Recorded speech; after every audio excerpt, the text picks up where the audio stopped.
রমজানের পরের মাসটাই শাওয়াল মাস। ঈদের চাঁদ দেখা গেলে সেই চাঁদটা মূলত শাওয়াল মাসের চাঁদ। এই শাওয়াল মাসের করণীয় কি, আমল কি?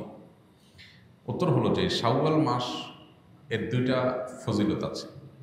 এক হলো এটা হজের মাস। আল্লাহ তাআলা বলেছেন আল হাজ্জু আশহুরুম মালুমাত, কয়েক মাস এটা হজের মাস হিসাবে বিবেচ্য।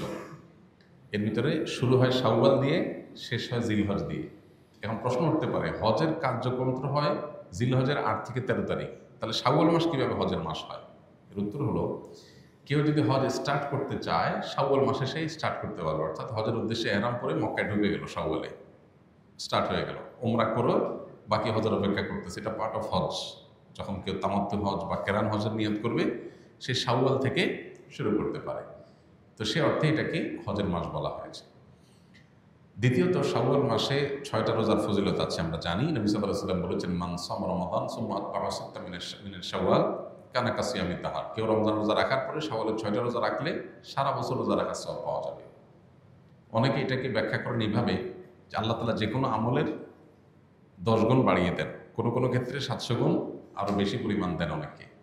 তো রোজা রাখার ক্ষেত্রে আমরা রমজানের রোজা রাখছি 30টা, আর শাওয়ালে যদি 6টা রাখি তাহলে হবে 36টা। এই 36কে যদি আপনি 10 দিয়ে গুণ দেন কত হবে? 360। এই জন্য হাদিসে বলা হয়েছে রমজানের 30 রোজার পরে বা পুরো মাসের রোজার পরে যদি কেউ 6টা রোজা প্লাস করে তাহলে সারা বছরের পেয়ে যাবে, অর্থাৎ তখন 10 দিয়ে গুণ হয়ে যাবে। তাহলে আমার 30কে 360-এ পরিণত করার জন্য আমার 6টা রোজা রাখতে হবে। Why not? আমরা কেন এটা মিস করবো? এটা চেষ্টা করা দরকার। এই 6টা রোজা একসাথে রাখা কোনো জরুরি না, যার যেভাবে খুশি ভেঙে ভেঙে রাখতে পারে। কারণ ছুটির দিন শনিবার শুক্রবার, তিনি এই দিন রাখলেন, কেউ অন্যদিন রাখলেন, আজকে 2টা রাখলেন, আবার এক সপ্তাহ পরে 2টা রাখলেন, যেভাবে খুশি রাখতে পারেন। পুরো মাসের মধ্যে রাখতে হবে, এটা হলো মূল কথা। শাওয়ালের 6 রোজা নাকি কাজা রোজা, কোনটা আগে রাখতে হবে? কারোর যদি রমজানের রোজা কাজা হয়ে থাকে তাহলে সেক্ষেত্রে তিনি রমজানের কাজা রোজাগুলো আগে রেখে তারপরে শাওয়ালের 6 রোজা রাখলে বেশি ভালো। কারণ যে হাদিসে শাওয়ালের 6 রোজার ফজিলত রয়েছে সেখানে রমজানের রোজাগুলোর ব্যাপারে বলা হয়েছে। নবী সাল্লাল্লাহু আলাইহি ওয়াসাল্লাম বলেছেন, মান সামা রমাদান সুম্মা আতবাআহু সিত্তাম মিন শাওয়াল, যে ব্যক্তি রমজানের রোজা রাখলো এরপরে শাওয়ালের 6 রোজা রাখলো। এই হাদিসে বোঝা যাচ্ছে রমজানের রোজা রেখে তারপরে রাখতে বলা হয়েছে। এখন রমজান রোজা দিয়ে আপনার গ্যাপ থাকে কয়েকটা, মিস থাকে কয়েকটা, এগুলো রেখে তারপর আপনি শাওয়ালের রোজা রাখলে এটা সবচেয়ে সেফ এবং সবচেয়ে ঝামেলামুক্ত। আর যদি বলেন যে না, আমার এত বেশি ভাঙতি রোজা হয়েছে বা যে কয়টা রোজা হয়েছে সেগুলো রেখে আবার শাওয়ালের 6 রোজা রাখা আমার জন্য টাফ হবে, তাহলে আপনি আগে শাওয়ালের 6 রোজা রাখলেও ইনশাআল্লাহ আশা করা যায় আপনার শাওয়ালের 6 রোজার ফজিলত আপনি পাবেন। এটা অধিকতর বিশুদ্ধ যে আপনি ফজিলত পাবেন, কিন্তু নিরাপদ এবং উত্তম হয় আগে ফরজগুলো রেখে তারপর শাওয়ালের 6 রোজা রাখা।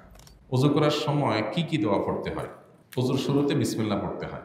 বিসমিল্লাহ বলে আমরা ওযু শুরু করে দেব, আর ওযুর শেষ আমরা কালিমায়ে শাহাদা পাঠ করব এবং আল্লাহুম্মা জাআলনি মিনাত তাওয়াবিন ওয়া জাআলনি মিনাল মুতাতাহহিরিন, আল্লাহ আমাকে তওবাকারীদের এবং পবিত্রতা অর্জনকারীদের কাতারে শামিল করেন। বাস, এ দোয়া আর কালিমায়ে শাহাদা পাঠ করা, আশহাদু আল্লা ইলাহা ইল্লাল্লাহ ওয়া আশহাদু আন্না মুহাম্মাদান আবদুহু ওয়া রাসূলুহু। এর বাইরে প্রত্যেক অঙ্গ ধোয়ার জন্য আলাদা আলাদা বিভিন্ন দোয়া, অনেক বই পুস্তক আছে, এগুলো সবই ভিত্তিহীন, এগুলোর কোনো ভিত্তি নেই। হাত ধোয়ার দোয়া, মুখ ধোয়ার দোয়া, কুলি করার দোয়া, নাক পানি দেওয়ার দোয়া আলাদা আলাদা, এরকম কোনো বিশুদ্ধ হাদিসে বর্ণিত হয়নি। তাহলে শুরু হবে বিসমিল্লাহ দিয়ে, শেষ হবে কালিমায়ে শাহাদা এবং আল্লাহুম্মা জাআলনি মিনাত তাওয়াবিন ওয়া জাআলনি মিনাল মুতাতাহহিরিন দিয়ে।